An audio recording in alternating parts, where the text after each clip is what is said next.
I just took a photo. Ooh. Ooh. Yeah, come on. There we are, but... Hello, Scott. Hello, Jumbo. How are you, bud? I'm right. Do I call you Browse or Scott? It's up to you. What would you? I'll call you Browse, due to the name of the pod. Yeah, What's happening, Browse? Jumbo. So, welcome to the Riff Room with Browse and Jumbo. I'm known as Browse. My name, I wasn't born as Browse, obviously.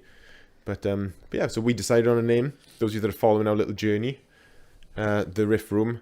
We're kind of trying it out at the moment, aren't we? I think. Yeah. We can still change our mind at any point. Yeah, of But course. I mean, quite like it though. Quite like it. The Riff Room with, what was it? The Riff Room, Jumbo and Browse show. Yeah, that's Yeah. it. Yeah, it's It's a bit of a mouthful, isn't it? But I think it works. It's memorable, isn't it? Yeah, exactly. Yeah. So what's been going on with you this week? Busy week. I started like a Facebook page for my driving school thing, and it's been non-stop, which is always positive. Bit overwhelming, like, but it's, you know, I've taken on some new customers, and yeah, but like one thing I'm really grateful for is like all the people who shared it. So I'd like to publicly thank everybody again, because I did put a video up the other day, but yeah, but that's been going good. The Instagram page has been going good. Yeah, you've taken over me now, I think, officially. Is it? Yeah. No way. I've had like 90 posts in a year. Right. You've taken over me now.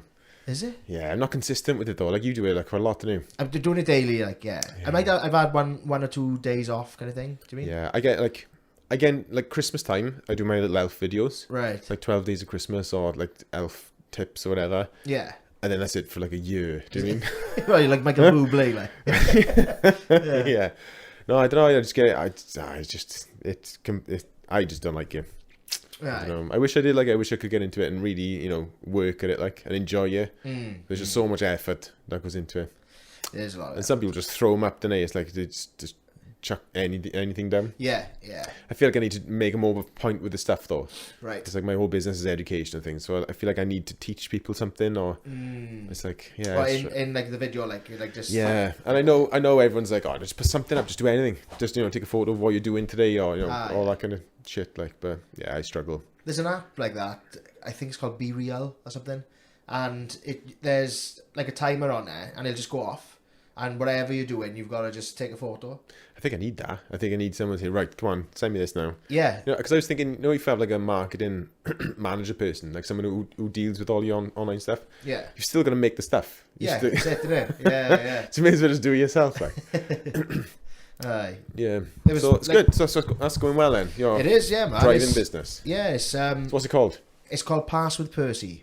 And Alliteration. It's going strong there. Do you know what that is? yeah, that's right. Alliteration. Yeah. Pickled pepper, pickled Percy, I pickled. got you. But what I like about it is it's PUP. PWP. Oh yeah. Do you know what I mean? That's what you like about it. Yeah. It sticks, then, innit? Sticks like PUP. Yeah. Have you got like all the stuff for your car and that? All the signs and So things? I've got like a car box, which I bought off another instructor, which I just need to like freshen up, basically. What do you mean box? Like the So, top, like- the kind of hat on the car. Yeah, Learner yeah, hat. so, yeah. So like, you know, like it'd be like a triangle or like something like that, or an oblong shape with the L plates on there, and then I'll get a sticker made to go on the side because I don't want stuff on the car. That's all. What do you mean? Well, like permanent stuff. Yeah, yeah. 'Cause Why like, not? when I was with the driving school, there was the name all over the car. Do you mean? So Yeah. like, if I went shopping in Tesco's, I'd feel like I have to park bang on. Do you mean? So, Or you could park bad, and then that's just more publicity because That's people will true. take photo of it. Yeah. Like you could use that. especially if I got pup on the side of the car. Like. But yeah, it's, you know, it's been a good week. Hopefully things will just keep on picking up. Do you mean? Yeah, well, it will do. It's, Yeah. yeah, first week's good. And I you said suppose- you're close to capacity as well. Yeah, So That's it, you're man. going to have a waiting list then? I will end up having one, I think. But that's something I've never kind of experienced before. Like, do you mean? It's gonna be feel weird turning people away. Like, Well, you don't have to turn them away.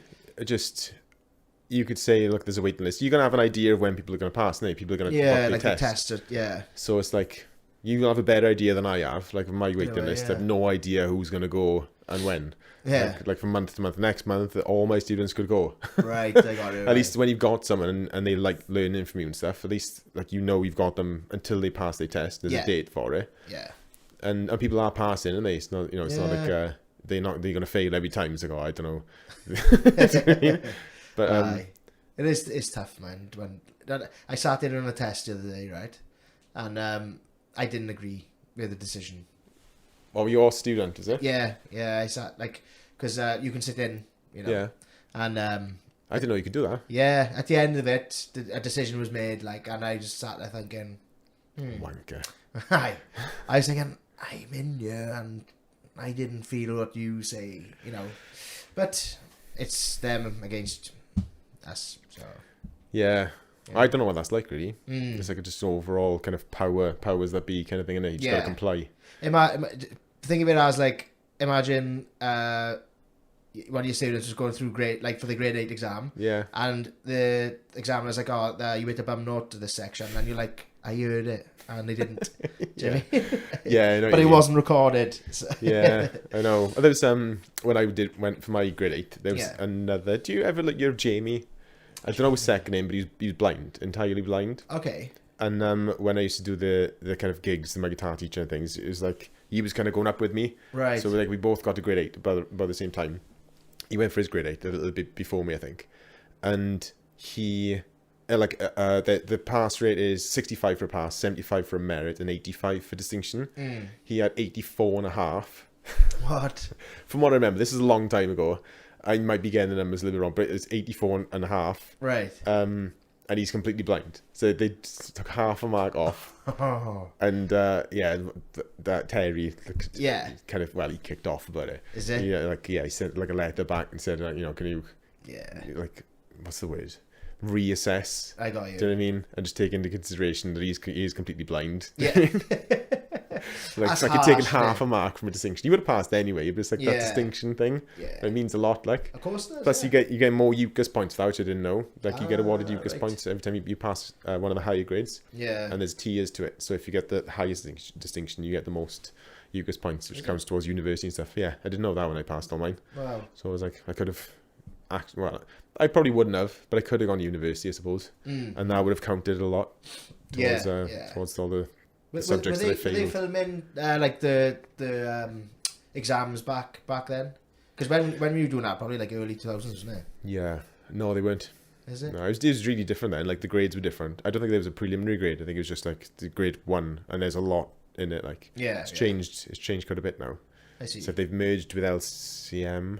London College of Music. Ah, okay. Yeah. So it's like, and in the merge, it all went to hell. It was like, it was a nightmare to get hold of, and they kept they messed a few stuff up. I can't remember what happened now, but they still wanted me to be a member of it. Right. So I stopped my membership ages ago.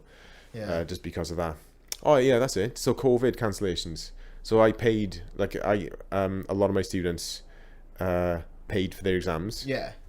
I can't remember how many there were, but they just cancelled and didn't refund the money. Is it? Yeah, so I paid them back. Yeah. So I was the one left out of pocket, because otherwise I would have lost students. Do you mean? Right. Yeah.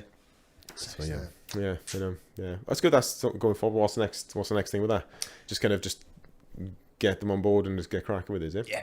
Yeah. So I've started with 2 this week. I had one today, and there's a few we're going to be starting in February, 1 or 2 in March as well. Yeah. So it's working out nice, doing. And what I'm trying to do is I'm trying to get away from Swansea, because when I was with the driving school, a lot of the students were from there. So I'm trying to get those guys and girls. Gotta make sure I said that then, and I guess we got cancelled. I don't know. But I try and get them done. So then I can just stick to Talbot then. Do you know what I mean? Not get them done. Obviously, I want them to be, confident and good drivers. But that's the plan. Keep them more local. Yeah, yeah. Because it's surprising, isn't it? Going to Swansea every day. It's an hour of your day. Yeah, I teach in a school in Swansea. It does. It depends on the traffic as well. It's a nightmare. Depending on what time you go. That's it. And it's consistently bad. Yeah, yeah. You can plan for it to be bad. That's it. Always add on 10 minutes or whatever. Yeah, I know. Yeah, you're driving that way. So, we planned to talk about music today. This is the podcast theme is going to be music. So we decided to go for like different themes for different podcasts. Yeah. With them, it might be doing weird things. It's a bit There floppy. we go. Yeah, it is. Yeah. So yeah, so today's gonna be music. I don't know what specifically we could talk all day about music. There could be lots of different episodes about different sectors of music. What were you thinking to talk about for today? I was thinking of maybe like going back to the start. So like, you know, influences. What did you start on? Yeah. Do you know what I mean? And like, why? You do it? Like why did you, you know, like why did we follow that kind of hobby, and how it I suppose as well we could talk about how it developed then into becoming professional. Yeah. Okay. Yeah. Do you want to go first?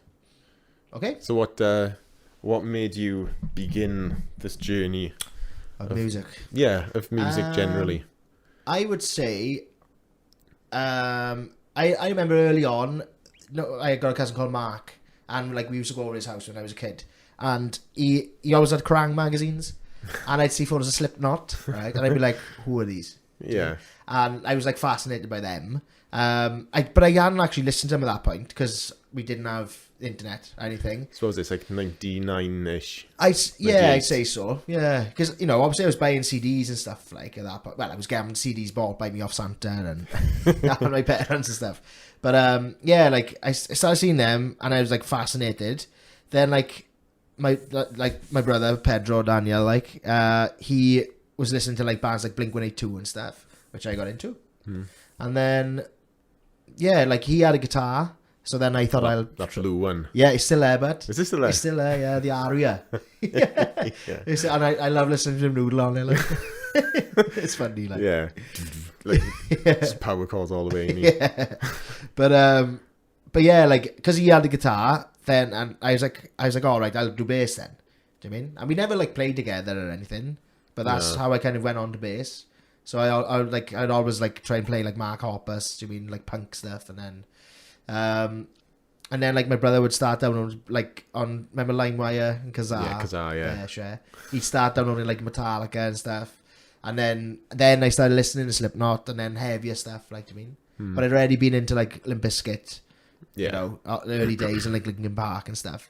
So I that's what I grew up on. Do you know what I mean? Like yeah, so it's like the first new metal scene, wasn't it? Yeah.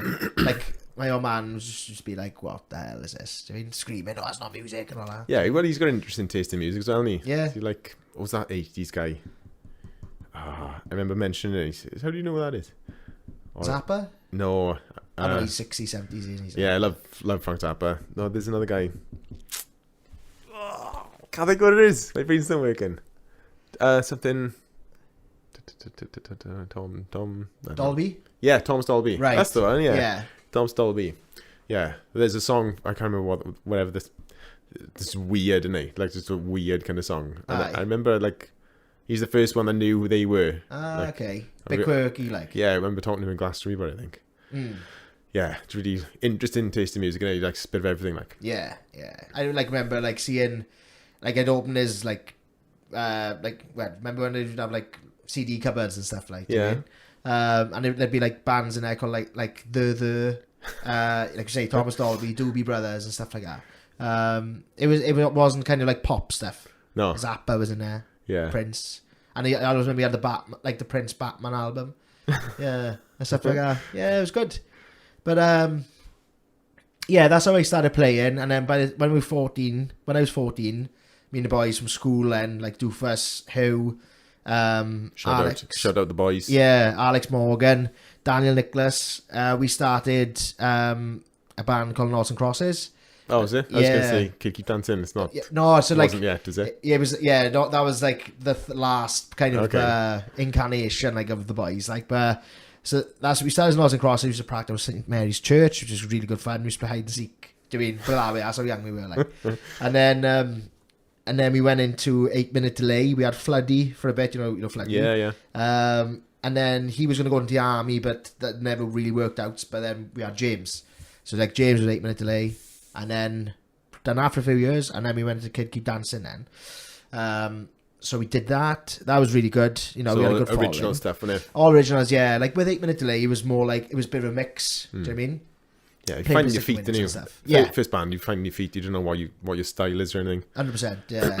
But it was like, you know, we still like, even from the 8 minute delay days and Keep Dancing days, we still see people about now, and like, you know, we still all friends. Like, do you know what I mean? It's cool. It's really cool.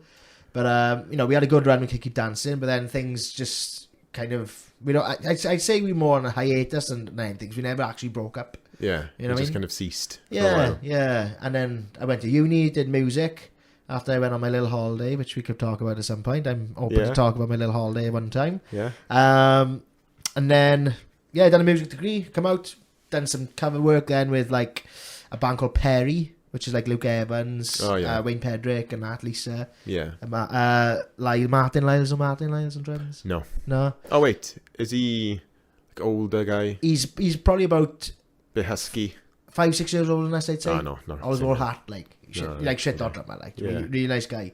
Yeah, and yeah, we went then to, I was Nathan on keys, and like, well, piano and stuff like that. I mean, but then yeah, like in a band with Dean O'Keefe and that and Gaz, and then we went to, and then I started like I had a text off Martin, and then I was in Coverland and went into the wedding scene then. Yeah, and that's what where we are it's been now. since. Yeah, and it's I love it. Do you mean? But I do miss originals. Yeah, that's going to be my next question. Like, what is there anything that you don't like about the scene that you're in now? Do you know what I mean? Is there anything kind of bad points? Which is like, it's like weddings and functions. And yeah, stuff. weddings and function.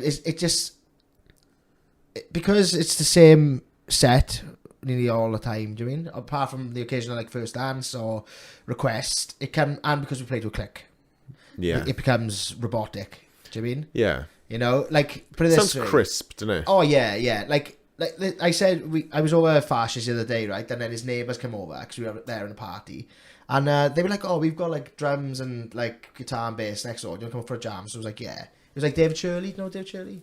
Don't know. I know the name of it. Nice guy. Like, to be known him for a while, years. And we went next door, and we were just playing, just jamming. Do you mean no click track? Yeah. And like, you know, like it was just raw.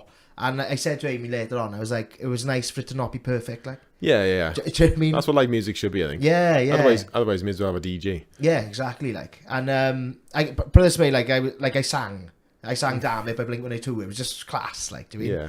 And like one of the boys, I didn't catch his name, but he was like, he had like 2 microphones. He was like, only one in front of me and only one in front of David, like, and it was good. And I just like, I miss that.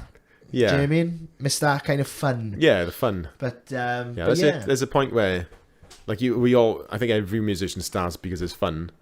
But then when it's your job, there's a point it transitions into work. Yeah, 100%. I mean, it's hard to keep it fun sometimes. Yeah. It depends who you're in a band with, I think. Yeah, definitely. And to be fair, like the boys I'm in a band with are great. Like, Yeah. It's got to be, I think. It's a good mix of boys. Like, I mean, they're awesome. Like, Yeah, travel. Do you travel together as well? Do you like? not is there a really. van? Like, I got the gear at the moment. Like, I got the gear, so like, you know, I'll go up on my own. But like, Di and Gav will go up together, and Ads is now living up in Abergavenny, so we're quite separated. But whereas Di and Gav live within 5 minutes of each other up in the Scholar Valleys, like, so they go together. Yeah. But it's great. It is great. But like I say, like when you got like 3 or 4 weddings in a week sometimes, and you like might be Birmingham, bloody Cornwall and that, and you're just like, Yeah, it's a lot of work. Isn't it? good. Yeah. Yeah. But it is and great. It fucks you up then for the rest of the week. It does, yeah. But I'm grateful that that's what I do. Yeah, do you know what I yeah. mean? Yeah. But Well, you're in a good place, I think. You know, like playing like shitty covers on a pub or whatever, get for like 50 quid every time. Is like, that's worse, I think. Yeah. But it's I don't know. But like you say, it's fun as well. I think like the local like band scene and stuff. COVID killed a lot of it, so a lot of people who were trying to make it their job obviously couldn't. Yeah. So a lot of them stopped. There's not many names that I've seen come back, and most of them are older people. Yeah. You know what I mean? They're all like been on the circuit for years and years. Say like us in 30 years, think I don't care about money. It's just go to the pub and play. Yeah. play That's it. And they have a few pints and do you know what I mean? Yeah. Just And get that's what it's crunked, about then. neck of blokes in the smoking area. Yeah. I fucking love you, but and it's mad, isn't it? Because like the older heads like that, they're all wicked, like, Do you know Yeah. what I mean? And they could be doing the wedding thing, but I think there's a bit of a clash sometimes between, like, so like to get in. I think like to get into the wedding scene, you got to cut your teeth, like you know, in the covers stuff. Yeah. And then you get that kind of work. But then I think the people who stick around and just like do the pubs and stuff, sometimes I think they think that the wedding people are like snobby. Like, Well, have you ever found that? I don't know. I've worked with a lot of people who don't regularly work in the kind of weddings and functions. Do you know what I mean? And though there seems to be like a need to get in, it's like I want to be with you lot. I want to be in with you. It's like there's a divide there. I think. Yeah. I don't think all of them want to be there. I think, but some of them do. I definitely work with some people who are itching to be in our position. Aye. Well, I'm not there anymore. Well, I am kind of solo. I do solo stuff, but Yeah. it's like just itching to be there. I think it's considered the next step up from pubs. It is. Yeah. It's more money, same amount of work, more or less. Yeah. It's easier with a click track. Aye. Like everything about it is easier. And with the pub stuff, not everyone wants you to be there. It's like it depends on the stuff that you're doing, depends on the place that you play in. I've played some rancid places. Yeah. And we used to have bets like when who's the first person going to fall over, like how many people are going to have a full set of teeth, who's going to start a fight with Rob the bass, like, do you know what I mean? Like so, I love Rob. smackheads eyeing it, the equipment in the car. Do you know what I mean? Like I remember unloading once in the place in Swansea. Yeah. Parked right outside, I could see the car from the inside, unloading everything, like packing up at the end of the night. Took stuff to the car, closed, locked up, walked back in. Skagheads just like lurking around my car, just looking around, sniffing around for all my gear. So like as soon as they come out, they start skulking around somewhere else. Yeah. Yeah. And like put stuff in, load in, making sure like someone is there all the time. Do you know what I mean? Shit. Yeah. So like you don't get that with weddings. No. And you definitely get people who want you to be there. Yes. I think the problem is when it's like booked by an agency and you're really busy, is like you get like a tick the box kind of thing. It's like people who are looking for a band will find the most popular band. Yeah. You might be one of them, and you just get booked no matter what. Do you know what I mean? Yeah. And then they'll send you like, oh, can we have we want this set list first, Right. and exactly this order, please. I want these songs. I want this. I want the first dance followed by father dance, bride dance. I want you to kick off this one, end with this one. It's like they want to be really specific with it, and sometimes they don't know. They don't know best. That's it. Yeah. That's the most difficult thing to kind of deal with. Well, you're run by an agency, so you don't have to deal with that. You just turn up and play. Yeah. Which is what I liked about it. But it ended up being I was dealing with a lot of that like shit. Do you know what I mean? Like shaking brides down for money and all that kind of stuff. Yeah. It gets awkward then. Yeah. It got weird. Like yeah. So yeah. So that's good. So what about your kind of style at the moment? How would you describe your style? Style of playing? Yeah, playing. Do you find, are you learning new things? Are you getting into different styles of... Well, now I've finally got my new bass. I should have brought it tonight.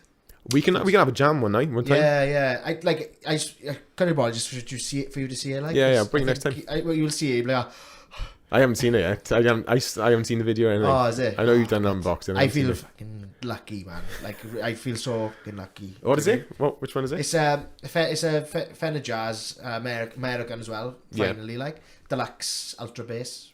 Is it deluxe? I don't think it's deluxe actually. I think I've added that word in. But it's an ultra bass. So it's got a D neck as opposed to a C neck. Okay. So it's like I don't know. It just profile is different. Yeah. So like it feels faster and stuff. Yeah. It's lovely, man. But yeah, so D's thinner than the C. I think so. Yeah. I think the back is a little bit more flat. Like flatter, yeah. So you can run your thumb up. Yeah. But so my plan is now I want to start learning more intricate stuff, like jazzy stuff.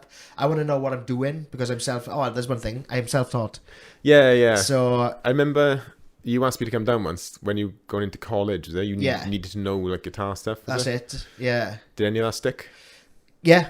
Scales wise and stuff. Yeah. Do you mean? I remember like you showed me like a major scale and you can like that's how you can play like the Welsh national anthem.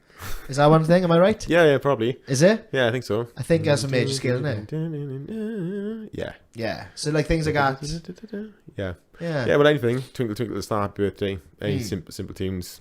That's it. Like Rudolph Red-Nosed Reindeer. Major scales, where's that? Yeah. Yeah, well, everything's measured from the major scale as well. Measured. Yeah, so whenever anyone says intervals, right, like third, fifth, seventh, yeah, they're talking about the notes as they are in the major scale. I see what you mean. So like first note, second note, third note. Yeah. So so that's Like basically EAD. No. Yeah. No, that's 135, isn't it? EAD. Right. Am I just making that up? See, this is what I mean. Like X. EAD is like I don't know. It could be, you can interpret a few different things really. I don't know. I don't know. You might be thinking of tuning of the bass. EADG. I am, yeah. Yeah. See? We can get into it. That's right. We'll have a theory lesson. Yeah. But like, on the pod. I can play Sudoku, like, do you mean, which is Yeah. mental. I think But then I don't know what I'm doing. Like, I just know how to play it. I think a lot of people are in that situation because you earn a lot of money playing gigs, just playing the same set, like you said. Yeah. As long as you know the set, you don't need to know anymore. Yeah, So yeah. a lot of people get a bit stale with it. You know, it's like 100%. guitarists will play the same solos over and over again, like not perfect every time. As difficult as it may seem for the audience, no one Yeah. knows how many times they've played it like that. It's like I always still try to push it outside of what I usually do, but then I can easily switch off. If I want an easy day, I'll just do what I always do all the time. But then sometimes I'm thinking, oh, let's do something different. Do you mean maybe I'll do a different arpeggio somewhere else, or I'll try to make it interesting for me to enjoy. Yeah. But it doesn't mean anything different to anyone else. It's just more risk. I'm risking a wrong note. I'm risking something not feeling right to anyone. But honestly, I don't care anymore. Yeah. It's like, Over I'm there, just like, gonna do I just do whatever I want to do. And I like being a soloist now, so I don't have to. There's no tracks. I'm not playing with other people who are playing to a certain song structure. And if I want to change, if I want to do the solo for longer, I can. If I want to put a solo at the end of the song, I can. I can kind of do what I want with it, really. Yeah. So I like that aspect of it. That is cool. It's like with the weddings and stuff. It's like you said about the stale thing. Yeah. Like 100% agree. And that's why like certain songs, and we've put our own little twist in little bits. Yeah. Do you know what I mean? Just to, like you say, just to entertain yourselves. Like, do you mean? And you might have one guy in the crowd just go. Yeah, no, but that makes it then, though. That's worth doing it. Exactly, because they're actually listening and not listening. Like, I always remember Dave Grohl saying, like, I don't even mean to read like a racist or anything like that, but he said like white people dance to the lyrics, like. Yeah, they do. And like. That's right, actually. Yeah. Like, I don't know if we should edit that bit out actually.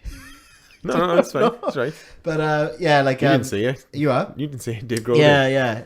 I'm quoting, and And he said that, and then when I see it happen, I'm like, oh my god, they do. Yeah, Do you know what I mean? Yeah, exactly. You can play any music you want. As soon as you start saying, "Coming out of my cage and every doing just," everyone just starts going nuts. Like it could be a different key. It could be everything kind of wrong about it. Yeah. Like certain songs. Are there any songs that you hate playing? Although you're just completely void. Happy. Yeah. I just feel like it's a kid's song. Yeah, it is a shit, isn't it? Yeah, it's a filler. Is it long? I can't remember how long it is now. Is it one of those long ones that you can just kind of just fill time with? Yeah, it's like. Budapest, no, it's a short song. Do you mean? It's only like 3 minutes. Oh, okay. But like Bright Side, I like everybody hates it. We've got that joke, but I don't mind playing that song. It's just more what I don't like is when. You know it's the end of the set. The crowd knows it's the end of the set, and they know you're gonna play it. Do you know what I mean? So it's not a surprise. Yeah, that's what bugs like. Where do you stand with encores? Two.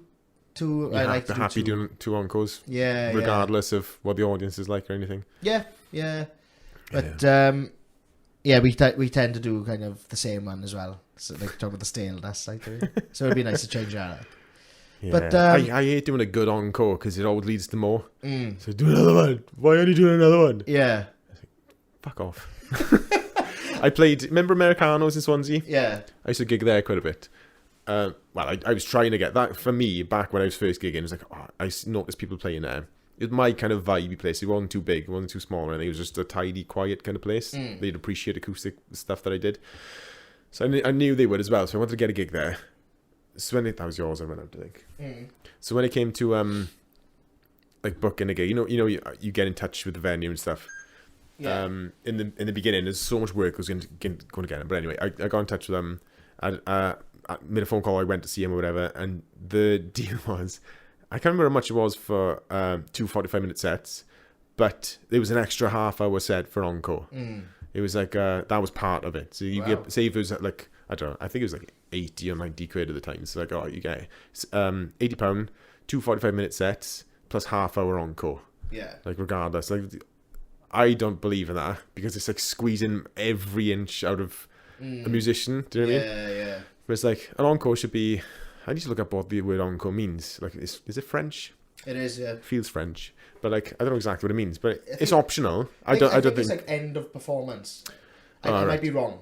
Yeah, but it's like people ask for an encore. Like you announce your last song, but it's like it feels so cheap when you're pretending it's your last song and then you've got another two lined up. Yeah. It's like this isn't really your last song, but I'm Yeah. gonna tell you that it is, and we're gonna play it. You're gonna love it. You're gonna ask for Exactly. more, and then we'll play more for you. It's like. Yeah, I But just finish. I don't do an encore unless like there's people actually really enjoying and making it fun for me to play. Yeah. Do you know what I mean? Because it's like that's. 100%. I don't do a lot of evening stuff anymore. It's all daytime stuff, and no one's screaming for encores when they, No. in a drinks reception in a wedding. Like, it's like I quite like that. Yeah. And I remember we had a good encore with Propeller, Mm. and we kind of spliced about 5 or 6 songs, like Gay Bar and what's that? Missoula, Yeah. that one. We mixed it all in. Hey Ya was in there as well. There's like a big massive medley, a load of stuff. Yeah, all stuff that we liked. Yeah.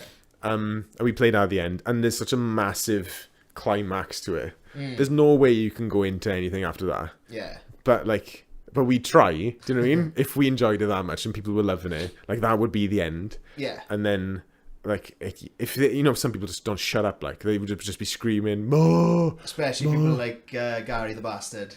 Yeah, well, yeah, Dale's worst. Yeah. Oh, I remember you were playing with a band somewhere, and was it Dean O'Keefe? I think like ripped through a guitar solo. And they shout to him, "Oh, well done, Sean! Well done, Sean!" I wasn't there. Man. I was good that I wasn't there. Club, I was. And then they followed you to another gig, Yeah. and they did the same thing. Like, Oh man, it was like for me that was like real awkward. But it's funny as hell. Like, I mean, I know.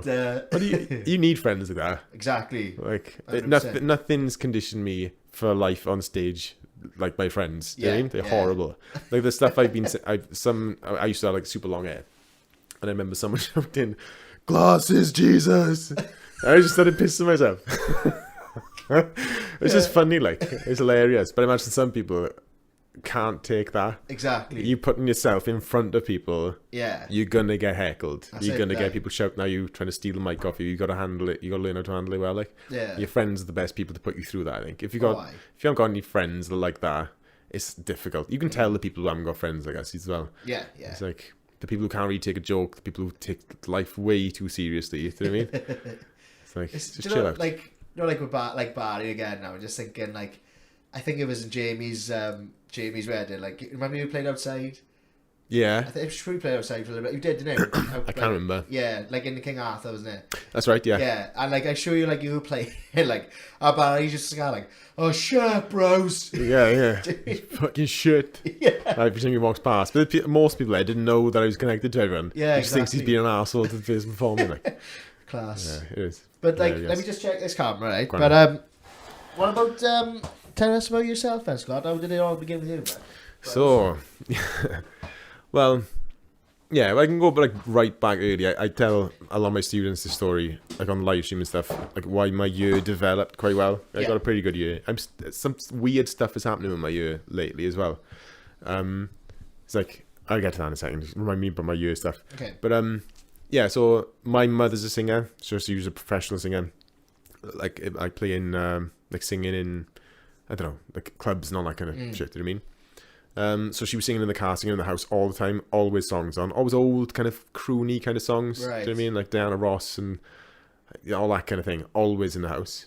And in the car, we'd play like games. Yeah. So we'd try to see who'd sing the longest note, so you can sing the highest note, so you can just do like breathing exercises. Like I didn't realize it was breathing exercises. It was just me having fun with my mother in the car kind of thing. But it kind of conditioned me to have control over my voice. Okay. So I got into. I didn't know that I could sing or anything. It took me ages to know that I could sing. But the first time I knew that I had some kind of understanding with music was, I think I went over someone's house who had a guitar. I can't remember who it was. And I just picked up a guitar, just tried it. This is before I even had a guitar, like long years before. And I played Happy Birthday on one string. I just worked out, it just made sense. You pluck a note, this goes higher, higher, higher. And it just made complete sense. Yeah. And then I didn't really think anything of it. I was like, that was right, that's fun. And then I went to school, went to comp. I didn't play any musical instrument before comp, but when I went into year 7, I got offered the chance to play trumpet. So I played trumpet, got to grade 3. Then they tried to get me to play in front of a big audience in church, Yeah. a big Christmas concert thing. I started learning with someone called Mr. George, and then someone else replaced him. I liked Mr. George, but there was another guy who replaced him, and he was all right, he's fine, but he's just, I don't know, a little bit different. I can't remember what his name is or anything, but when they tried to get me there, it was a really big thing. Like I was playing a duet with this teacher guy, Right. and it was a song that none of the other students could play really. So I was trusted with this task to learn the song, to kind of do it right and everything. I was practicing loads, and then when it came to it, I couldn't bring myself to do it. I didn't want to be on stage, like doing it in front of people, and So, like, nervous, like, is it? really nervous. It just got the better of me, and I just didn't want to do it. And the more it built up, it built up in my head like this massive thing. I just didn't go. I just didn't turn up. They thought I was going to turn up, but it kind of didn't ruin the show. But that was going to be the big thing of the show, like the nicest song, like 2 trumpets, like soloing. All the other trumpets kind of all like brass stuff just honking. They all kids learning. You come out, it was like, mine was pretty good. Like it sounded good. But then I went in the next day, then knowing that I'd have a row, Right. off Mr. Price. Yeah. Oh, legend. And I took my trumpet in, and I said, I don't really want to play anymore. And that was it. And I just walked out. I didn't say anything else. They didn't give him a chance to say anything back to me. And yeah, Mr. Price hated me ever since then. Is it? Yeah. And Mr. Williams as well, I think. Because I went off the classical route. They just love classical stuff tonight. So that put me off completely. If that didn't happen, I probably still would be playing trumpet now. Is it? Yeah, but I stuck to it quite well. I understood that as well. I just remember stuff. My brain processes sound quite well. Yeah. But then I took up a guitar then that Christmas. I had a choice of either saxophone or guitar. I bought a guitar from Groupies, which is over there, a black one. Is it? Yeah, same one. And I just started playing then. So that was in the year 2000. I started playing, doing the odd kind of gig with Terry. So Terry taught me, got me through the grades. I blasted through most of the grades within 2 years. I think grade 8, I was just off going for grade 8. And then I started to kind of make friends in school. And do you know what I mean? Up until then, I was an absolute like autistic recluse. Do you know what I mean? Yeah. Like massively. All I did was gaming in a bedroom. That was it. If any time that I could use one hand to do something, I'd be playing my guitar at the same time. Is it? Yeah. So I'd watch TV downstairs, be playing my guitar. If an advert came on, I'd try to copy what the advert music was, or Coronation Street theme or whatever. I'd just constantly be playing, just chilling, watching TV. I'd remember Love Film. So that DVDs, was kind of like. So I used to order those all the time. So new DVDs, I'd be playing while watching, I don't know, Moon, whatever. Yeah, like it's like film. yeah. But loads of shit like that. Games, I'd be gaming while holding my guitar. Like back then, it'd be loading screens, so I'd be playing while the screens loading, just constantly playing. Basically, I loved it. Yeah. But but then I started to make friends with your brother, and going to parties and all that kind of thing. But you lived further away than I could get to, so it was a problem for me to get back and forth. Right. As soon as I was able to, then it was like, okay, guitar, gone off to the back burner then. So I took a couple of years off. Well, more than a couple of years. I think me and your brother went to college to do it in the end. Yeah. Didn't last long because it was like, we went there all in a semicircle. The first guitar lesson that we had, I can't remember what song it was, 74, 75, I think. 74, yeah. 75. I remember that one sticks in my head. It might not have been that one, but there was a point where you had to play a D major 7 chord in whatever the song is. And I played a D major 7 chord, like normal D major, nothing special about it at all. No one else really did it. So the teacher just pointed to me and said, that's a good guitarist. If anyone's starting a band, like, look him up first. Just because I played a D major 7 chord. And everyone else was struggling to play like open chords and change between G and D and all that kind of stuff. Yeah. Like, well, your brother, basically. All kind of your brother's level. And it was like, it wasn't the place for me to grow. Like, I kind of already outgrown that place. I felt like I was just wasting my time. So me and him would go into Fifth Dimension, just playing games all the time. Like, we'd catch the bus to college. Wouldn't go to college. We'd just go playing games in Fifth Dimension. Counter-Strike, yeah. Nice. And 1.5 Counter-Strike. And so I took a couple of years off. I got like loads of like different jobs. Got qualified in a few different things, and then I just started teaching. Then I was working on I was a carpenter, so I was working on a building site. And a few people that I was working with wanted guitar lessons. So I said, yeah, just come over, I'll show you some stuff. Like, and I started teaching. And there's a feeling that you get when you teach them. You might get it in your kind of driving thing. When something clicks with someone and you know you've helped them like get something and it means something to them. Like, I've never felt that in any other situation, not even playing for someone. There's a different feeling. It's a different type of satisfaction you get, like in anything else that I've ever done. Like, it's just something. I do get literal kind of tingles and stuff. Yeah. So that happened for the first couple of people. And it's kind of grew from there. I was charging like £10 per hour, basically, just kind of winging it, just seeing what happens. Then we, in the house that I was in, we changed the garage into like a little teaching room. Yeah. And then it kind of grew from there in. But it took a good couple of years before I had more than 10 people. Is it? Yeah. It took ages. And I noticed people coming in and out, like people trying to do guitar lessons. You know, I got a big course coming up, like 6 weeks, and then we got a big performance at the end. Who's in? Yeah. And then nothing came of it. They didn't carry on doing it. And like loads of guitarists that I knew were doing that, like starting, stopping. But I just kept going. No matter, like I was working as well. It took a while before I could just kind of quit. And when I did quit my day job, I was gigging. Right. So then 50% of what I was doing was gigs, 50% was teaching. But it was a really offset towards gigging more than anything. So this is the time where I was in an original band first. Yeah. With your cousin. Yeah. Sons of Pioneers, which was a new thing for me. I'd never really been in a band before then. And I went into a 3-piece band as a lead guitarist to add on top. It didn't work, knowing what I know now, because what they had as the 3-piece was so big, there was no room for anything else. Right. So recording must have been a nightmare. We recorded a couple of times, and I imagine for the recording person, the recording engineer, it would have been a nightmare, because it's like, the rhythm guitar part was just constant. It's like, I always imagine with recording things as a space for frequency. Yeah. So like bass lives down there. Like that's your range of frequency. Do you mean? The kick drum's down there as well, and you can, if you're not careful, it can kind of overlap. And if my guitar, if I'm playing too much on the low strings or my tone is wrong, I can occupy your space. Yeah. So you gotta be careful of that. High-end stuff is the kind of cymbals and like that kind of thing where the vocals mainly live. And then the mid stuff is kind of background colour kind of thing. That's the way that I think of it. What they had going on was everything occupying all space at all times. Do you know what I mean? And when you listen to bands like Snarky Puppy is a good example.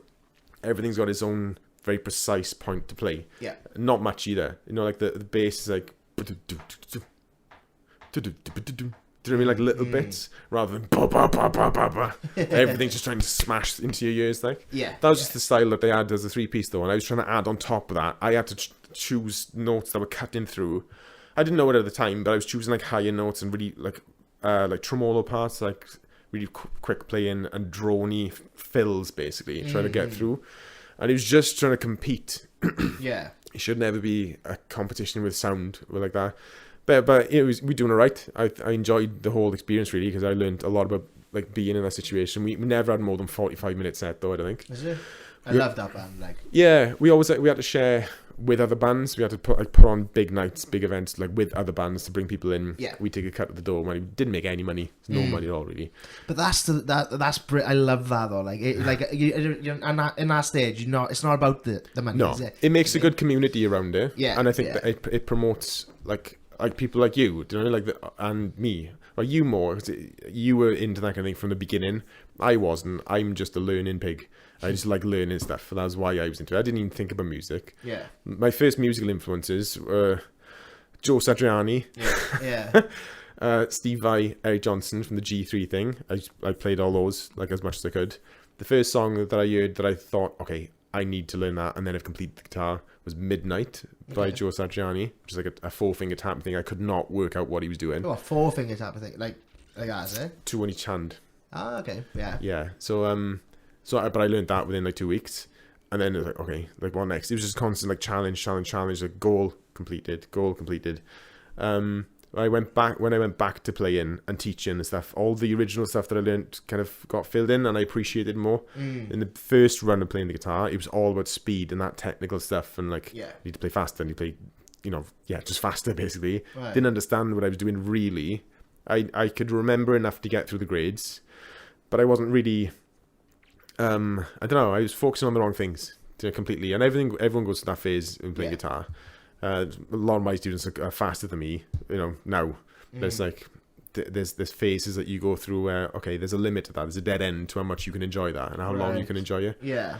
And then you want to, you're asking questions then, like, why does this note work? Like, why does this scale work over this? What makes this minor? Well, what happens if I change this? It's like, it's become alchemy for me. I like, it's like just mixing sounds together and seeing what happens, what comes out the other side. But yeah, I was into Metallica for a bit. I learnt the Black Album. I used to listen to music while going to sleep. It's the Black Album, I used to listen to it to go to sleep in the beginning. That went on to like Dream Theater and some of the more kind of technical stuff like that. I think that's as technical as it got. But then when I had the time off the guitar, it was more mainstream, like Kings of Leon and things like that. Muse was fun. I like Muse. I remember the first time I was kind of getting into singing was Kings of Leon. Right. I was singing Closer. It's out of tune, isn't it? Yeah, it's probably my favourite song, actually. Surprisingly. Yeah, there's nothing really technical about it.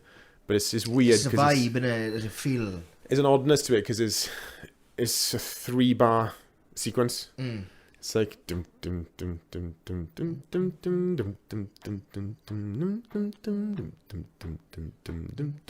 it repeats. So it's not 4, like it's usually grouped in 4 and it's symmetrical in your head. 3, something odd about it, but it still works. Yeah, the drums are class in that as well. Yeah, it's the only drum beat I can do. Is it? Yeah. Yeah, it's the only one I can do. Can't do anything else. But I remember singing that at home. And my mother came in early from work and she heard me singing. I was belting it out. I was just really getting into it because I thought the house was empty. Right. And she came in. And you know that feeling you get? Yeah. Fuck, someone's watching. And I opened the door, peeped down the stairs, and she was there like tears on her face. So she was recording on her phone. Is it? Yeah. I don't know whether she's still got it. But then...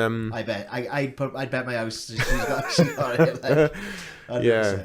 But then I started getting into gigging. The first actual gig I did, I used to go down the Craddock Arms, was it Craddock? Yeah, down by McDonald's. Yeah, it's gone now, isn't it? Yeah. Yeah, so there's open mic night there with Owen, the Blues Owen. And I played Creep. Oh, nice. And I didn't know this at the time, but my highest note that I could sing was A. Like a note, so yeah, I don't know what octave is. And I didn't know like the highest note of that song, right at the end, she's running out the door. The next like run, that's A, that's the highest note. So if all is well, if everything's good and I'm warmed up and everything's great, I can hit that note on a good day, a very good day, if everything's kind of right. At the time, I was just learning how to sing, so I didn't know. I went for it, belted it. And when your voice kind of almost hits it and yodels back down? Yeah. It did it about 3 times, so like trying to get up, and I failed massively. But that was the first time that I didn't care then. After that, I couldn't really be made a fool of anymore. Yeah. Like on stage, like people fear the worst on stage. It's like, just think about what the worst could happen. That's the worst that could have happened for me on that time. I mean, in terms of like me, snap a string. That doesn't make me look bad. Equipment goes down. That doesn't make me look bad. Like in that kind of open mic situation. Yeah. But me messing up something that I'm supposed to be good at, or I never said that I was good at it. But like that shows me as bad. Like people would be looking at me like bad, but like I messed that up completely and nothing happened. Yeah. Like they all clapped. You know what I mean? Yeah. And I was bright red, but I didn't. I laughed about it. I just imagined like the boys there, whatever. It's just I just didn't care. I just thought I'm fucking going for this, and I went for it. Didn't know how to sing at the time. Completely ruined it. And I wish that was actually recorded as well. It'd be hilarious. Yeah. No, someone might have recorded on a little Sony Walkman. Like. Yeah. But then so I started gigging in. That was what I knew I wanted to do. So I looked into how much to charge on that kind of thing, local venues, and then I got a couple of residencies in Cardiff. There was every Saturday I was in St David's Hotel. Yeah, it's supposed to be lovely, isn't it? Yeah, it was right. Like if any big names are playing in Cardiff, they used to go there. So there'd be like big Rugbowser teams I'd never seen, football teams. Who's that? Jose Mourinho. Yeah. He was there once. I took a photo of him because I didn't know who he was. I sent it to Barry and asked him who he was. And he said, "Fucking hell, he's like one of the most famous people in the world." Like, and then other people as comedians that I've seen there, like people used to give me tips there Christmas time, loads of tips. Yeah, it's like 20 quid at a time. Like, yeah, nice. Yeah, there was every Tuesday I was in O'Neill's in Cardiff. Every Thursday I was in Brew House in Cardiff. Yeah. Every Wednesday I was somewhere else. So it was like at least 4 nights a week. I was out gigging constantly for about a year. I remember that time, like. Yeah. Yeah. So and then that was alongside the 3-piece band that I started doing covers and things. Propeller, enjoyed that. It became a bit weird because the drummer wasn't really. He didn't want to work as much as we did. Like me and Rob treated like a job, you know. Yeah. We were in it like as a career kind of thing. We were only getting about 50, 60 quid every time, and I started to kind of up the price a little bit to 200 at least, because 4-piece bands were getting paid 200. Yeah. Because there was 4 people in the band, but a 3-piece band they were only paying 150 because there's 3 of us in the band. Yeah. Although someone like Jamie's band and Ross Layton, Jamie's band, like that he did have, a guitarist that doesn't sing and a singer that doesn't play guitar sounds the same as a 3-piece with a singer that plays guitar. Do you know what I mean? So walking past outside, you wouldn't know whether there's 4 or 3. Of course, yeah. And it's not like I simplify things in the guitar. You know, I spent a long time drilling something so that I can play, fucking, I don't know, The Police, Message in a Bottle while doing the riff and singing it. Do you know what I mean? So like, I wouldn't just kind of chug on power chords like a lot of guitarists do. There have been a few people that have replaced me in the wedding band who couldn't play the stuff that I was playing, so they put it on the track. Right. And you wouldn't even be playing the guitar; you'd just be kind of holding the guitar, singing, and then the guitar's going through the thing. Like, it's like, you know, it's a rare thing to be able to do what I was doing, and I realized that at a time, and I thought, oh, we need to be paid for this. Do you know what I mean? So that closed doors for me. For the band, and then it ended up I booked fucking about 20 gigs in the month before, and Kev was like, "Fuck it, no, don't do this again. Can't do it anymore." He's just getting like ground down. Yeah. So because he was working full time as well, like, is it? Yeah. It is. Yeah, but that was my full time job. Do you know what I mean? So yeah, exactly. So I had to calm down on that. But then I thought, I'm just gonna do solo stuff because like all that money they're paying the band, that's 150 and 200 isn't enough for a band, you know. Yeah. No, and everyone was refusing to pay as much. So I was doing like all solo stuff. Then agencies started to come in. I've done a YouTube video about it. Like agencies started to come in and kind of take over the venue's booking system, and then demand 10% of what I was earning anyway. When I was already there, I'd already done all the work to get there. Yeah. When I knew the manager and stuff, and they could have just said, "Oh, like book you for these dates," and that's it.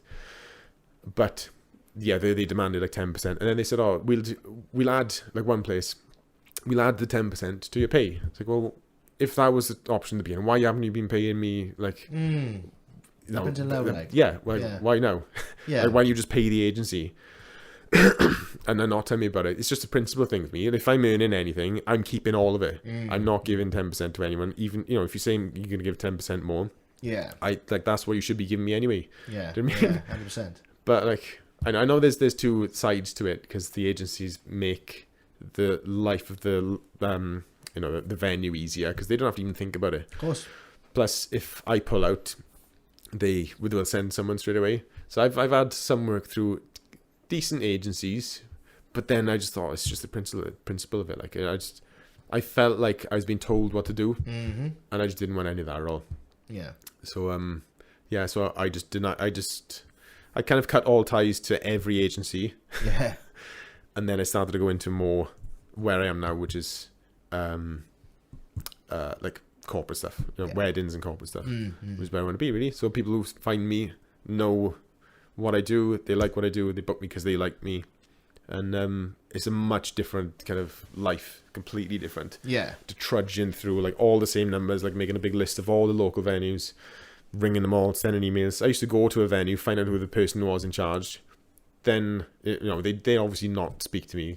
Right. They say, "Oh no, it's a bit busy at the moment. Like, pop back tomorrow." So I would pop back tomorrow. Yeah. And they'd be like, "Oh." Yeah. So they talk to me eventually, but then you make a connection. You can send an email to them. Do you know what I mean? And then keep sending emails until they and you ring in and stuff. So much work, like just to get a gig, just a normal kind of gig, like.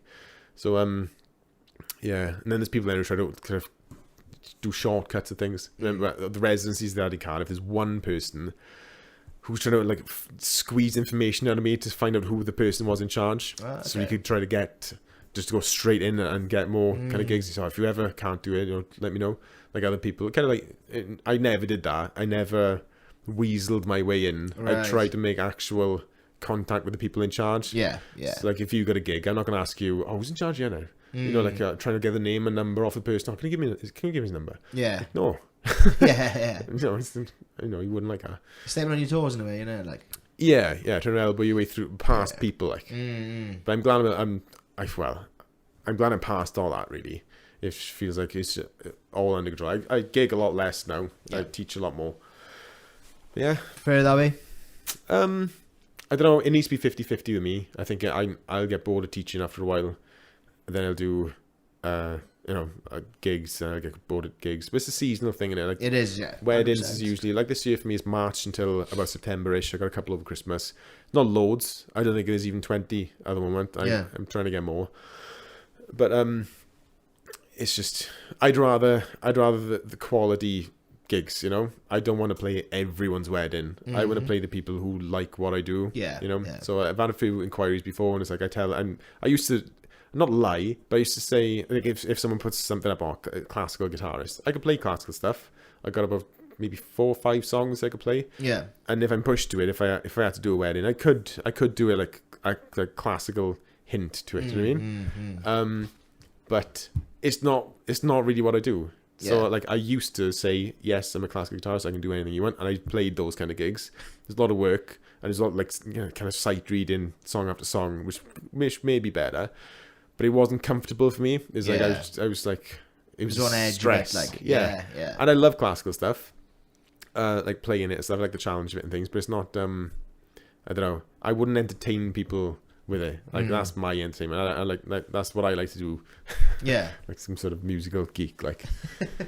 Yeah, but that's it. That's my influences and my musical backstory. Musical backstory. But you were going to say about your years. Oh yeah. So I don't know if this has happened to you. Like when I'm teaching, someone will play like a chord or something, like a quick little snippet, and instantly I'll hear a different song in my head. You know, like oh, this was one. I'll play it. This might not come through the mic. So someone we were doing, you know, there's an interval with guitar where you don't need all these notes for a chord to know what chord it is. All you need is the root and the third. Yeah. So you get a lot of songs like won't really use those 2 notes. So someone played this, and it took me straight to I can't even think what it is. I think I know. What? Is it Plan B? Yeah, that. And all I did was with that. Yeah. And, like I looked it up, and it was the right key, and it's happened about 3 times with like this week. Is it? Yeah, well, last week. I've been all day this week, but yeah, last week, like, I've made a point because it's happened before, and I thought, oh yeah, that sounds similar to that. But now I actually look it up. I'll kind of pause the lesson. So give me a second. I'll look it up, and then I'll find it, and it is the right key, and it is exactly as it is. So that's cool, isn't it? Yeah, I'm trying to channel that a little bit more. Yeah. So I feel like that's something that's developing. It's not perfect pitch. I don't know what it is. I don't know what to call it. I got a bit of that, but yeah. Well, you've just spotted the same thing as me, anyway. Yeah, so. yeah. Because like I'll notice it with like adverts and stuff like that. Because there's actually a market for like some like rip-offs and then like on like TV adverts. So it might be like, I don't know, like IKEA. And a song will sound exactly like, I don't know, Rolling Stones. Yeah. Do you know what I mean? And there's actually a market for it. But like, some people might not realise. Yeah. I think it's a musician thing, isn't it? I think most people don't. I think most people are just slaves to the white noise that they're told to like, you know? Like on radio and stuff. You know, like Radio 1 and things. Pop music and that. Yeah. With the BBC, I think it's a generational thing. Do you mean it's like Radio 1... is, I think, when you're like a teenager up until like mid-20s. Do you know what I mean? And then like after that, then it's like Radio 2. You know? Yeah. And then like Radio 6 is really good. Did you listen to 6? No, I haven't really got that far. Good, man. It's like that's what like bands like Squid. Have you heard of Squid? No. Oh, but they got a house called House Plants. Yeah. And you'd love House Plants. I'll show it to you in a bit, right? But like for example, now like King Gizzard and Lizard Wizard, like they would be on 6, but they would not be on Radio 1. Yeah. Do you know what I mean? I've seen his guitar. No. It's I can't remember what the word is now. You know, we got like 12 equal temperament thing. So Right. we've split the octave into 12 parts, 12 frets. Yeah. His guitar's got extra frets at certain points. Okay. Kind of like a sitar. It's Yeah, got like yeah. semitones. What are they called? I can't think of it. Microtones. Mm. But like his guitar, only at certain points, has got like extra frets. If you take a close look at his guitar, like live, Yeah. I think I can't remember what frets there are, but it's like really weird. I don't know why. But I honestly, right, I was looking up their discography the other day. I don't think they're from this planet. Because, like, the honest to God, man, I think they came about in, like, 2012, and they're on, like, 45 albums, something like that. They released, like, I think they released about 4 or 5 albums last year.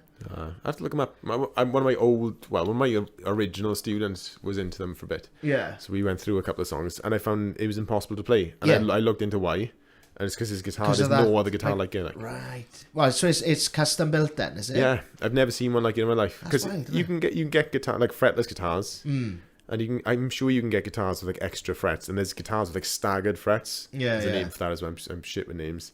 But his guitar was like a mix of all those things. Right. It wasn't a fully normal guitar, and it wasn't a fully kind of 24 fret thing. Yeah, It's yeah. really weird. Is that for like different modes then?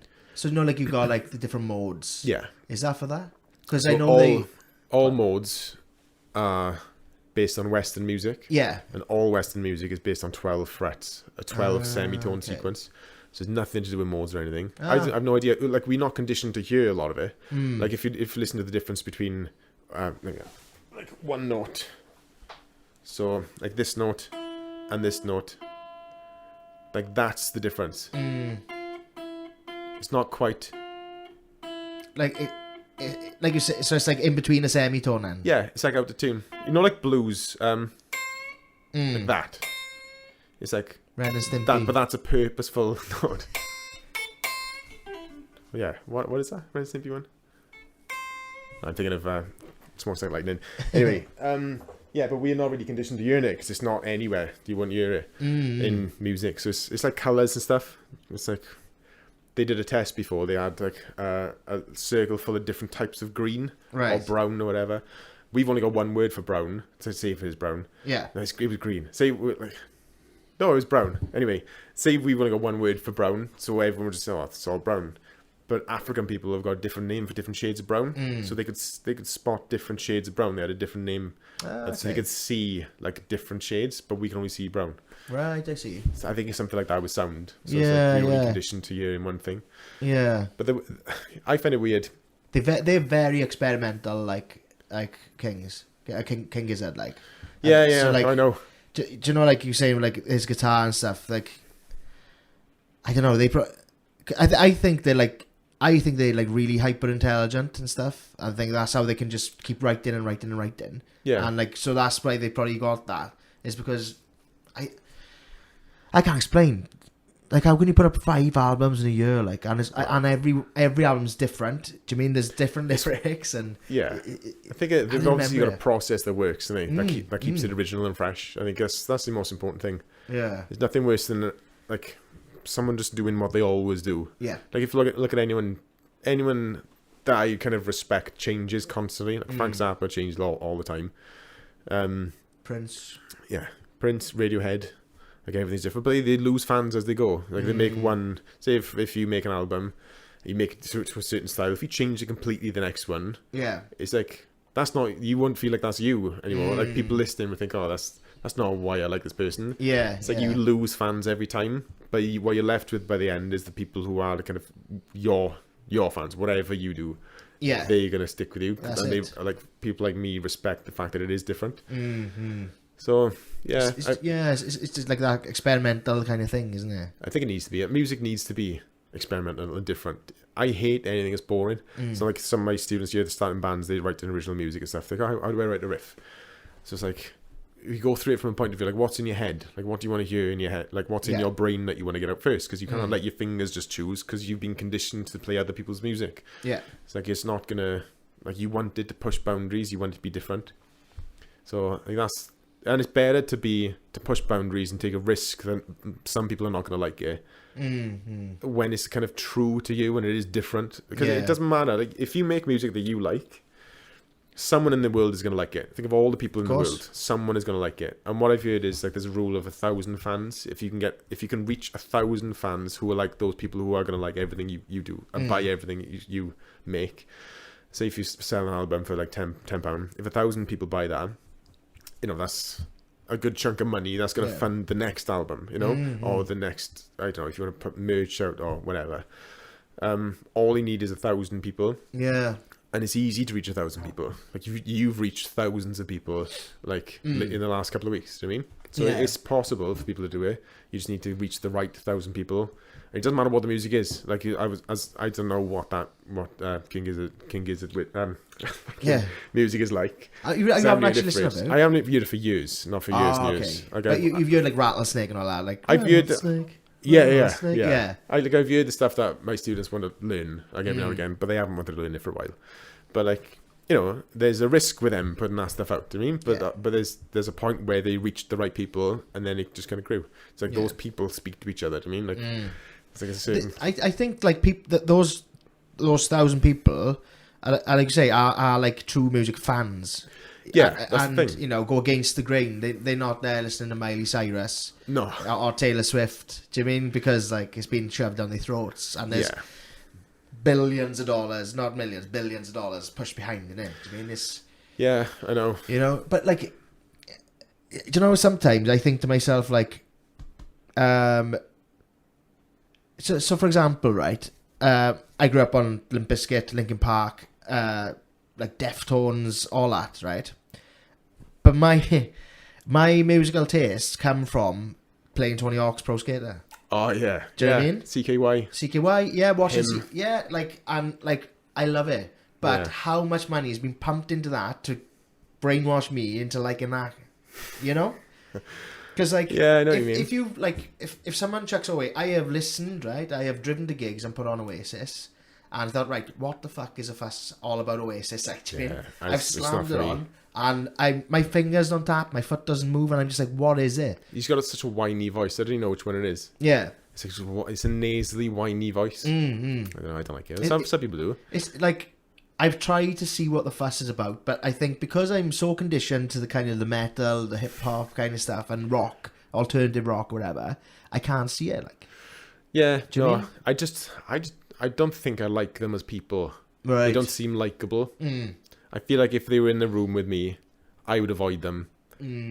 Just because I don't know, I just don't like that kind of person. Is it? it? I mean? Yeah, I don't know. They seem a bit.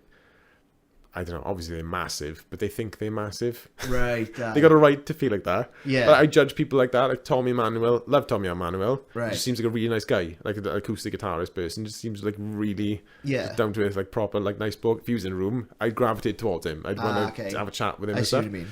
And like, there's people like that I feel like I like their music because I like their personality. Do you know what I mean? Like, that sells more. Like for me, like even the people who play shit music. Who's that Scottish guy? Jason Mann. No, you came out wearing a t-shirt of like Noel Gallagher in Glastonbury. Lewis Capaldi. Lewis Capaldi, love him. Yeah, and I would listen to his music because I like the guy. Yeah, like, I'd go and see his gig because he's funny and he's like a tidy bloke. Yeah, but like, it's that's a weird one. Like why I like music. I don't know why I like certain music. Like I'm into jazz, I like gypsy jazz at the moment. I like anything colourful at all. Yeah. Do you know? I was listening to Schism by Tool the other day. Oh yeah. And because like Tool released a new album 2-3 years ago. Yeah, I remember it. And I listened to it, right? And it's the first Tool album I've ever listened to, right? Because I've been shown Schism before and I loved it, but like I listened to the new album and I was like, this is art. Like, do you mean? Because like I've seen him on like the Joe Rogan podcast, like the singer. I don't know his name. I do know his name. But anyway, like he calls his music art, and like at the time I was thinking like, oh, pretentious, like doing. but then I listened to it like, and wow, I've just been on a journey like for 8 minutes, like because it'll start off like mellow, then it builds and builds and builds, and just like, that's what I want to make. Like when I write music, that's what I want it to be. Do you know what I mean? I feel like I don't know enough to get that. It's just me and a guitar. Like I want to know more about recording and creating an actual atmosphere with things. But it's like you were saying about space on it. Like, yeah, like with the wave. Like I have always say it's like painting a picture. So it's like everything's got its own place to be. Do you know what I mean? Yeah. Like you can pan things either side, and it's all to make space for what's ever in the front, wherever when you look at a painting, your eyes drawn a certain way. Mm-hmm. So you can do the same by listening to stuff, by recording things. Yeah. 100%. You could just have a little bell ringing in the background and like something like that. Yeah, well, you can literally make space for things. So say if you take everything and you kind of chop out a chunk of the like EQ, you can fill that up with whatever you want to be in the front. Yeah. So it's like this in my head though. It is like painting a picture. So yeah, but but that's what I appreciate about music now that I didn't before. Yeah, like that journey aspect of it. And some albums will take on a journey like that I did listen to back then. Yeah, like and I there's some albums that I used to listen to from start to finish, like when I was going to sleep and things. I don't know what the names of the songs are, right? But I know them like inside and out. Right. So like the Black Album, that's one. I don't know every single song on there, the names of them, but I know it. Like yeah, I've learned that like from start to finish. Muse, Origin of Symmetry. Right. That's one I could listen to from start to finish, and I feel like it needs to be listened to from start to finish like that. Like is that a concept album, or is it just, or is each song? It wasn't their first album. It was no, like a concept album. So like as an album, it's like yeah. So do you know like Songs for the Deaf by Queens of the Stone Age? Yeah, it's a car journey. Oh, is it? I didn't know that. Yeah. If you listen to it, if you listen to it in the radio, entirety, the Spanish. It's a car journey from somewhere to somewhere. I didn't know that. Yeah. So that's what I was asking with Origins of Symmetry. I don't know actually. I'm not sure. Yeah, maybe, but I don't know. I just love that whole album. I just like the way that each one, like they all feel different, but I don't know. That's when Muse were good. I think it went a bit shit after that for me. Right. It went a bit too poppy, a bit too queeny. Yeah, but like that kind of thing. It feels like it was written. Well, I don't know whether that was written like too, like start to finish, like a concept kind of album. But it was, I don't know. For me, it works like that, But there's a couple albums like that. But I feel like that's what music used to be written for. Yeah, like that's the way that people used to write music. Now it's not, because people don't listen to albums anymore. No, I teach people songs all the time, and I ask them, "Oh, what album's this from?" I don't know. Well, what's an album? They don't know what an album is. Like, it's just Spotify. They play the top 5 things. Yeah, they never find the shit ones that you got to listen through. Do you know what I mean? Right. Aye. And I find I like it. I sometimes I much prefer album tracks. Like I know. You miss things like that. You miss like. Yeah, there's like odd ones that people kind of bypass. Like 100%. I know that's going to be lost. That's something for the past. Like, but that's why I like film music as well. Like the film scores and stuff. That's something that takes you on a journey, and they don't stick to any format. There's no 3-minute limit to it. There's no It's just a mood. They're painting a scene with music. If there's nothing you can see, you still know kind of what feeling you're supposed to be feeling when you listen to it. Yeah, but that's what I like about it. That's what I try to get. You've got a favourite composer, like as in for music? Not really. I just like the way that it all is. I'm interested by it all. Like one, like who's the big one that everyone knows? The one who did Time, Hans Zimmer. Yeah. Like I love all his kind of stuff, and I like his approach to some of it. So I think, what was the one where he took an actual song, like reversed it and slowed it down and played it back, and it was to imitate like the dream thing from. Was that in Inception? Was it Inception? Yeah. So he took whatever the song was that was going on in the background. What's the French singing? Oh, that one they were playing. I think he did something with that. I'm sure it was something like he slowed it down and reversed it, and that's the main theme from Time. Obviously, I love that kind of thing, but he feels like mainstream. There's a lot of composers I don't know, but I like the films. Like I like the sound from the films. So have you seen Ex Machina? Yeah. Good film. There's no music in that at all until he gets stabbed. And if you like that scene, like I get tingles just thinking about it. It's like instantly. There's no music before then. It's just all kind of tense. Do you know what I mean? And then all of a sudden, like the knife goes in, and then you get that. Spoiler.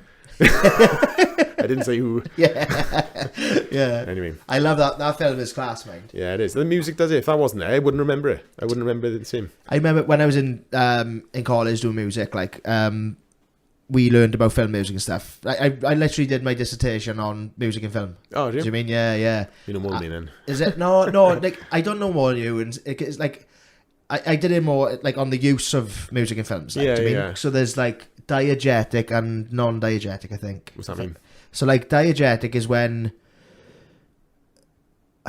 See, like, I've done this dissertation, I can't even remember. But basically, one of them is, like, when you put the music over the top. Yeah. And some of it then is, like, when it's in the film itself. So, The like... characters can hear. Yeah. So, like, lady's driving in the car, she turns the radio on, and it comes through, that kind of thing. So, I love all that, like, do you mean? And how it's used. I spoke about Quentin Tarantino. But, what was I going to say? Like, with Hans Zimmer and stuff, I do love his songs, do you mean? I think you said he is kind of like the mainstream, isn't he? Yeah. I find that you can tell it's him. Yeah. You can tell that it's him as soon as you hear whatever the song is. It's like... He's got his own, like, distinct little something about thing. it. I don't know what it is. I don't know what it is, but you can tell that it's him, yeah. Yeah. It's just seen everything's paced really well. You know what I mean? It's not like in your face. He never does anything that's like that doesn't take you on a journey. Yeah. You know what I mean? Yeah. It's like, oh, we're on an epic thing now. Have you heard of Max? Interstellar's good for that. I haven't seen that for ages. I need to watch it again. I didn't understand it the first time. Have you seen have you heard of Max Richter? Name rings a bell. So he did I think it's something on Netflix about him. He wrote a whole like 8-hour piece called Sleep, I think it is. I think it's just called Sleep. And if you go to this concert to watch it, there's an orchestra playing this piece. The start of it is like I can't remember what it is, but he's written this 8-hour thing. There's cots that you go to sleep in, basically. You fall asleep to this music. That's what you pay to go to this gig. What? And you go to sleep there. Yeah. And this orchestra's playing to you. But every stage, or every kind of section of this whole 8-hour piece is to accompany your stages of sleep. Some of it is written in with like deep frequency instruments to imitate like being in the womb and things. Well, like a bassoon or something. Yeah, just like kind of muffled stuff, like no kind of high end stuff, you know. Yeah, that kind of thing. And I don't really know. I don't know like how but this whole thing is about how we wrote it and his process for doing it. I think it's like synths used and things. But then like it goes on and takes you through the full sleep cycle in an 8-hour thing. Whoa. And Max Richter. Max Richter. Yeah. Yeah, I think it's like I'm not going to try. Who knows? Search for Sleep. Yeah. Max Richter Sleep. That's cool. Should we call it a day there? I was just going to say that where I was going with the college thing was hold on. Go on again. Fuck's sake, Sean. Yeah, no. It was about, so we were off about the use of music in films, wasn't it? Yeah. So, do you know in Psycho, Yeah. that was going to be no music at all. Oh, But then I can't remember. Was it Herbie Hancock who done the music or something like that? Might have been. Is that Stanley Kubrick? No, Psycho is. I'm not sure the director. Okay. No, of course it's Alfred Hitchcock. Oh yeah, of course. Yeah. It is. Yeah. Bloody don't know the director. But I'm a type of those anyway. he's like one of the biggest things, isn't he? But yeah, like he didn't want music, but then the composer made that iconic, you know, the violins. Yeah. And I think he like doubled his salary or something because it was so impactful. Like, Yeah. do you know what I mean? Yeah, it is. My music in films is like it makes it for me. Mm-hmm. And it's like like I say about like Ex Machina, it's like there's the use of no music. Yeah. Do you know what I mean? Yeah. And the silence and things. Yeah. Yeah. I need to watch that one again, actually. Yeah, it's a good one. Should we, if we end it now, right? Should we agree on Films? Yeah, because I think it'd be Reading your mind. Yeah. Yeah, good. So tune in next time if you want to hear our take on films. Yes. We're just going to chat films. We probably end up talking about music and films. That seems to be the theme in it, really. Yeah. So Splooge all over it, like. You know. Yeah, cool. Right. So Thanks, guys. you've been riff roomed. Does that work? Yeah. Doesn't work.